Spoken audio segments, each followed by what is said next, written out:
जिनका नाम अंग्रेजी के जी लेटर से शुरू होता है उनके वर्ष 2025 के राशिफल की चर्चा संक्षिप्त में करेंगे। तो चलिए शुरू करते हैं। सबसे पहले जी नाम वाली महिलाओं के स्वभाव के बारे में बहुत ही संक्षिप्त में चर्चा करेंगे और फिर उसके बाद राशिफल की चर्चा करेंगे। जी नाम वाली महिलाएं अपने परिवार के लिए समर्पित होती हैं। जितनी मिलनसार होती हैं उतनी ही क्रोधी भी हो जाती हैं। छोटी छोटी बातों पर क्रोध कर लेती हैं, लेकिन क्रोध पर नियंत्रण करना इनको अच्छे से आता है।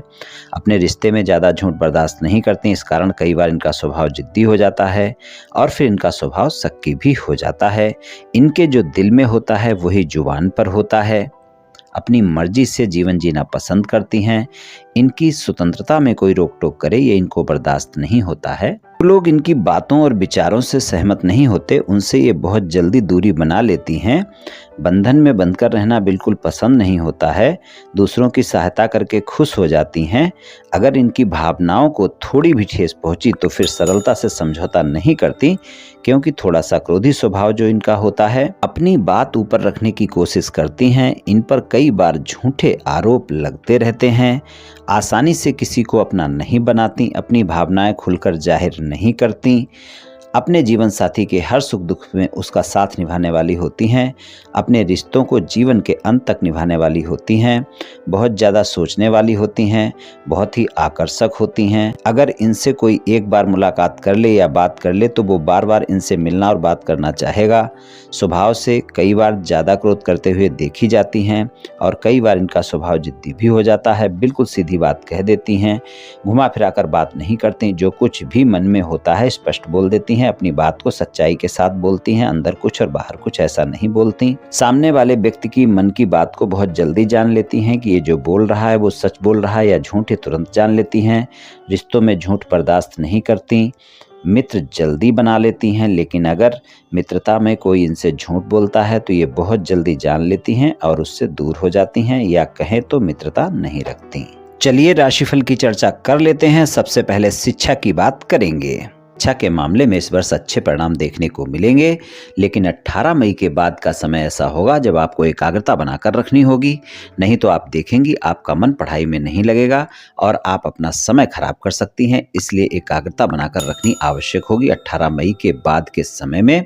इस बात का ध्यान रखकर चलें। अगर आप शिक्षा में बेहतर प्रदर्शन चाहती हैं तो आपको शिक्षा पर पूरा ध्यान देना होगा, मेहनत ज़्यादा करनी होगी।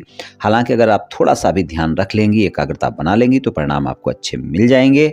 और अगर आप विदेश में जाकर पढ़ाई करना चाहती हैं, विदेश जाकर पढ़ाई करने की इच्छा रखती हैं, तो इस वर्ष आपको विदेश में दाखिला मिल सकता है। शिक्षा के लिए अगर हम देखें तो 14 मई तक का समय सामान्य परिणाम दिखाएगा और 14 मई के बाद का समय अच्छे परिणाम दिखाएगा, लेकिन सिर्फ आपको एकाग्रता बनाकर रखनी होगी 18 मई के बाद के समय में। अगर आप कोई व्यापार, कारोबार या नौकरी कर रही हैं तो धन और आय के मामले में सामान्य परिणाम देखने को मिलेंगे। पूरा वर्ष आपका जो भी कार्य है, व्यापार है या नौकरी है, वहां से धन की प्राप्ति होती रहेगी, लेकिन खर्चों पर नियंत्रण रखना आवश्यक होगा। धन और आय के मामले में 14 मई के बाद का समय ज़्यादा बेहतर है और 14 मई तक के समय में भी सामान्य परिणाम मिलेंगे, लेकिन खर्चों की अधिकता पूरे वर्ष बनी रहेगी, इसलिए खर्चों पर नियंत्रण रखना आवश्यक होगा। व्यापार कारोबार के मामले में अगर आपका कोई ऐसा व्यापार कारोबार है जो विदेश से जुड़ा है या फिर आप विदेशी कंपनी में नौकरी कर रही हैं, एक्सपोर्ट इंपोर्ट का कारोबार है, या मेडिकल के क्षेत्र से जुड़कर कोई व्यापार कारोबार या नौकरी है, आप डॉक्टर हैं, नर्सिंग होम चलाती हैं, मेडिकल स्टोर चलाती हैं, या शिक्षा के क्षेत्र से जुड़कर कोई व्यापार कारोबार कर रही हैं या नौकरी कर रही हैं, तो आपको पूरे वर्ष अच्छे परिणाम देखने को मिलेंगे। अगर आपका प्रॉपर्टी से जुड़ा कोई कारोबार है या प्रॉपर्टी से जुड़ी किसी कंपनी में नौकरी कर रही हैं, तो वहां पर भी आपको अच्छे परिणाम देखने को मिल जाएंगे। 14 मई तक का समय वहां पर ज़्यादा बेहतर परिणाम आपको दिखा सकता है। कुल मिलाकर अगर देखें तो व्यापार कारोबार के लिए आपके लिए समय अच्छा है। और अगर आप नौकरी कर रही हैं तो नौकरी में भी आपको अच्छे परिणाम देखने को मिलेंगे। और अगर आप नई नौकरी की तलाश में हैं तो आपको इस वर्ष नई नौकरी मिल सकती है। इस साल आप कोई नया कार्य कर सकती हैं और धन के लिए तो समय अच्छा रहेगा ही। व्यापार में निवेश अगर कोई कर रही हैं या कोई विस्तार कर रही हैं तो वहां पर सावधानी बरतें। धन का आवागमन होता रहेगा, दिखावे से बचना होगा, खर्चों पर नियंत्रण रखना होगा।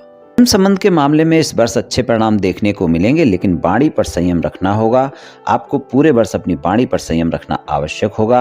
18 मई तक के समय में आपको अपने साथी पर आरोप प्रत्यारोप से बचना है। उसके बाद का समय भी कुछ बहुत अच्छा नहीं रहेगा इस मामले में, इसलिए आपको अपने साथी के साथ संबंधों में शंका या गलतफहमी को स्थान नहीं देना है। छोटी छोटी बातों को बड़ा नहीं करना है और वाणी संयमित रखनी है, तभी आपका रिश्ता मजबूत होगा। लेकिन वाणी पर संयम तो रखना ही होगा। गलतफहमी, शंका भी आपस में देखने को मिल सकती हैं। आरोप प्रत्यारोप का दौर शुरू हो सकता है, इसलिए इसको ना होने दें तो बढ़िया रहेगा, नहीं तो रिश्ते में तनाव देखने को मिल सकता है। इसलिए अपने साथी पर भरोसा बनाकर रखें, एक दूसरे पर आरोप प्रत्यारोप से बचें। इस वर्ष आपको अपने साथी के साथ छोटी छोटी बातों को बड़ा बिल्कुल नहीं होने देना है, नहीं तो आप देखेंगी कि ज़्यादा वाद विवाद हो सकता है। और अगर आपके प्रेम संबंध में कोई वाद विवाद होता है तो आप उसे सुलझाने के लिए अपने साथी से खुद ही बात करें, किसी मित्र या तीसरे व्यक्ति को बीच में ना लाएं, नहीं तो आपके साथी के साथ आपके संबंध पूरी तरह खराब हो सकते हैं। अगर आप प्रेम संबंध में पहले से हैं तो इस वर्ष आप अपने प्रेम संबंध को विवाह संबंध में बदलने की बात सोच सकती हैं। प्रेम संबंध में पूरा वर्ष आपको अपनी वाणी पर संयम रखना होगा, लेकिन अपने साथी पर भरोसा भी रखना होगा। 14 मई के बाद के समय में प्रेम संबंध में बेहतर परिणाम मिलेंगे, लेकिन आपको ध्यान रखकर चलना होगा कि गलतफहमी और शंका को नहीं बढ़ने देना है। इस बात का ध्यान रखकर चलना है। इस वर्ष आपको अपने साथी पर भरोसा बनाकर रखना है, और अगर इस वर्ष आप अपने साथी पर प्रेम बढ़ाएंगी तो प्रेम ज़्यादा बढ़ेगा, और अगर गलतफहमी या शंका आपने बढ़ाई तो वो भी ज़्यादा बढ़ जाएगी। इस बात का ध्यान रखकर चलना होगा। शादीशुदा जीवन में वर्ष 2025 में मिला जुला समय रहेगा। सामान्य रूप से देखें तो 14 मई तक का समय अप एंड डाउन दिखा सकता है, उसमें भी 29 मार्च तक का समय अच्छा रहेगा। लेकिन अपने शादीशुदा जीवन में आपको अपने साथी पर भरोसा बनाकर रखना होगा, नहीं तो रिश्ते में तनाव देखने को मिल सकता है। अगर आप विवाहित हैं और शादी योग्य हैं और जीवन साथी की तलाश में हैं तो इस वर्ष ये तलाश आपकी पूरी हो सकती है। तो कुल मिलाकर देखें तो शादीशुदा जीवन में 14 मई तक का समय अप एंड डाउन दिखा सकता है। 14 मई के बाद का समय सामान्य है, लेकिन 14 मई के बाद का समय सामान्य अवश्य है, लेकिन आपको अपने रिश्ते में गलतफहमी और शंका को बिल्कुल भी जगह नहीं देनी है, नहीं तो फिर आपके रिश्ते में तनाव देखने को मिल सकता है। पारिवारिक जीवन की बात करें तो 18 मई तक के समय में आपको अपनी वाणी पर नियंत्रण रखना आवश्यक है और पारिवारिक सदस्यों से तालमेल भी बनाकर रखना होगा, वरना आप देखेंगी आपके पारिवारिक सदस्यों के साथ बहुत जल्दी छोटी छोटी बातों को लेकर शंका और गलतफहमी हो जाएगी और फिर तनाव देखने को मिलेगा। आपके माता पिता को अगर पहले से कोई स्वास्थ्य समस्या चल रही है तो उसका इस वर्ष आपको ध्यान रखकर चलना होगा। पूरा वर्ष पारिवारिक जीवन में मिला जुला सा ही रहने वाला है। स्वास्थ्य के मामले में इस वर्ष आपको मिले जुले परिणाम देखने को मिलेंगे। 29 मार्च के बाद का समय स्वास्थ्य के मामले में अगर कोई समस्या होती है तो उसका ध्यान रखकर चलना होगा।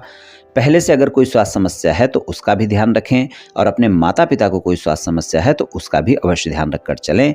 अगर कोई स्वास्थ्य समस्या नहीं है फिर भी आप अपने घर में बुजुर्ग लोगों के स्वास्थ्य के मामले में लापरवाही इस वर्ष ना बरतें और खुद के स्वास्थ्य का भी ध्यान रखकर चलें। अगर पेट से संबंधित किसी भी प्रकार की कोई स्वास्थ्य समस्या है या नहीं भी है, होती है, तो भी आपको ध्यान रखना है, उसको बड़ा नहीं होने देना है, लापरवाही बिल्कुल नहीं करनी है।